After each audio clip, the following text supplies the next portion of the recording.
Buenas estudiantes, espero que se encuentren muy bien. Este video es del módulo 69 del CINDEA Alberto Manuel Brenes Mora y les va a ayudar como un complemento para desarrollar la guía de trabajo autónomo número 3.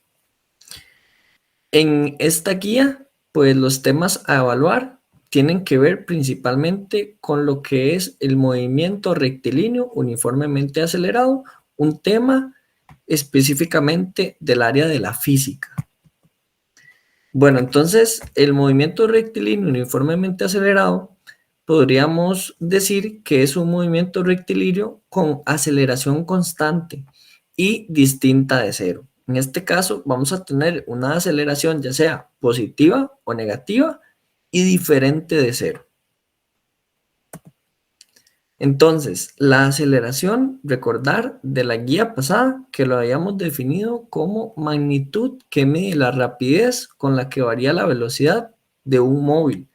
Entonces vamos a tener la aceleración, va a ser igual a la velocidad entre el tiempo o el cambio de velocidad por un tiempo transcurrido. Entonces va a ser la velocidad final menos la velocidad inicial entre el tiempo final menos el tiempo inicial. La unidad del sistema internacional para la aceleración van a ser metros entre segundo al cuadrado.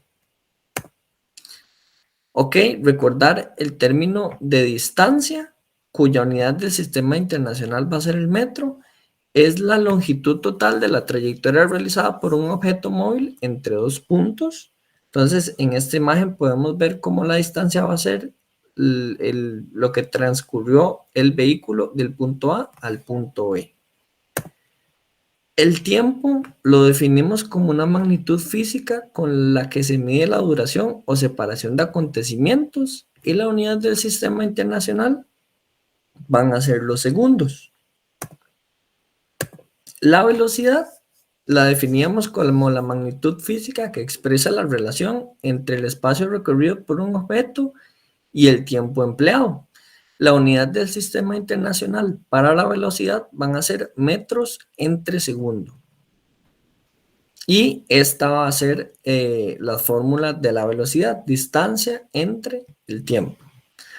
¿Qué características hay en el movimiento rectilíneo uniformemente acelerado y que lo diferencian con respecto al movimiento rectilíneo uniforme? En este caso, la velocidad varía. En el tema pasado, la velocidad permanecía constante. En este caso, lo que es constante es la aceleración. La velocidad aumenta o disminuye de manera uniforme. Y la aceleración, como lo mencionamos al inicio, es diferente de cero y permanece constante. ¿Cuáles son las fórmulas del movimiento rectilíneo uniformemente acelerado? Van a ser estas. ¿Qué debemos tener en cuenta? ¿Qué representa cada una de las abreviaciones? Entonces, A minúscula va a representar aceleración. La aceleración viene en metros entre segundo al cuadrado. La velocidad, ya sea la velocidad final, que lo vamos a representar VF, metros entre segundo, al igual que la velocidad inicial, pero en este caso velocidad inicial lo vamos a representar con VI o V0. El tiempo lo vamos a representar con una T minúscula y la distancia con una X minúscula. En este caso, el tiempo en segundos, la distancia en metros, según las unidades del sistema internacional. Entonces, estas van a ser las fórmulas con las que vamos a estar trabajando. Vamos a escoger la fórmula a partir de los datos que nos brindan. Vamos a analizar algunos de los ejemplos que nos van a permitir desarrollar este tipo de problemas.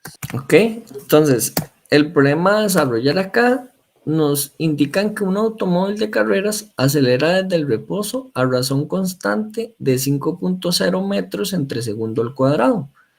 Nos piden la velocidad final del automóvil después de que ha recorrido 500 metros. Entonces, con respecto a los datos que nos brindan en este caso, nos dan una aceleración de 5.0 metros entre segundo al cuadrado.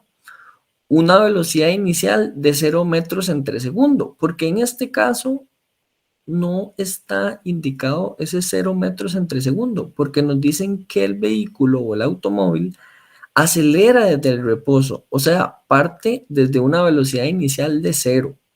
Eso nos indica partir desde el reposo. Y nos dan una distancia recorrida de 500 metros y la incógnita en este caso sería la velocidad final. Entonces, vamos a ver, en este caso, la formulita que nos va a servir va a ser esta de acá, la última, donde tenemos aceleración, donde tenemos velocidad final, donde tenemos aceleración, donde tenemos la distancia recorrida y la velocidad inicial. En este caso, vamos a despejar para que la velocidad final esté solita, que es nuestra incógnita. Entonces, en este caso, esta velocidad inicial al cuadrado está negativa, al otro lado va a pasar positiva. Y para despejar la velocidad final, este 2 está como superíndice, está elevado ese 2, al otro lado va a pasar como una raíz. Entonces nos va a quedar raíz cuadrada de la velocidad inicial elevado al cuadrado más 2 por la aceleración por la distancia recorrida. Eso va a ser igual a la velocidad final. Vamos a sustituir. Y en este caso, bueno, nos va a quedar raíz de 0 elevado a la 2, que en este caso esto se vuelve 0.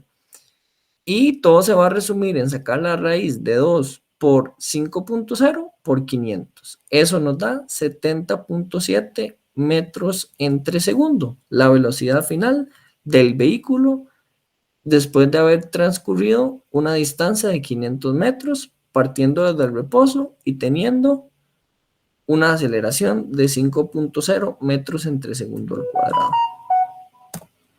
Vamos al siguiente problema. Entonces, en este problema, nos dicen que un avión comercial aterriza con una velocidad de 71.5 metros entre segundo. Entonces, velocidad inicial, 71.5 metros entre segundo. Dice que desacelera a razón de 4.47 metros entre segundo. Entonces, en este caso, el avión va frenando, por lo cual la aceleración va a ser negativa. Y nos dicen que determine el tiempo que le toma detenerse totalmente. Entonces, en este caso, vamos a ver, la velocidad inicial, 71.5 metros entre segundo. La aceleración, menos 4.47 metros entre segundo al cuadrado. ¿Por qué negativa en este caso la aceleración?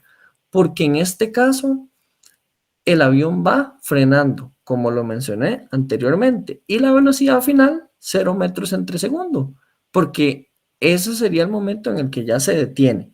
¿Ok? Nos piden averiguar el tiempo en el cual la velocidad es igual a 0.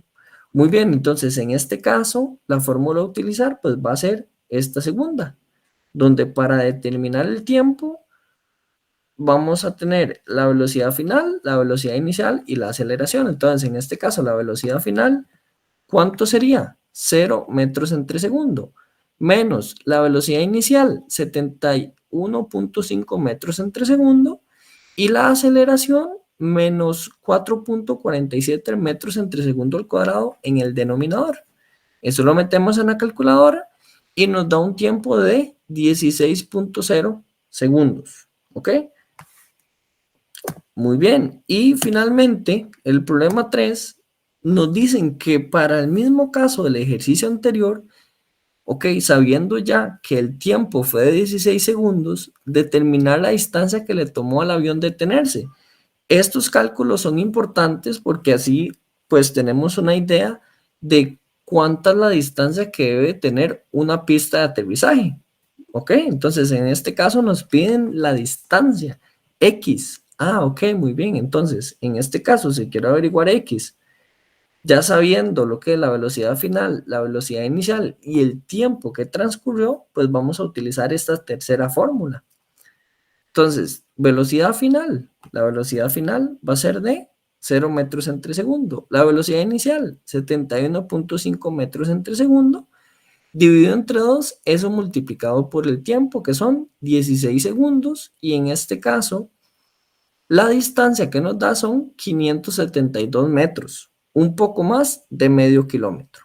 Claro, las pistas de aterrizaje son bastante grandes, porque en este caso, pues, la distancia que recorren los aviones al aterrizar, como su velocidad inicial es bastante grande, la distancia que transcurre, pues también va a ser grande. De acuerdo, chicos, entonces nos estaríamos hablando en estos días. Espero que se encuentren muy bien. Cualquier duda estoy para servirles, me pueden escribir y que estén muy bien. Hasta luego.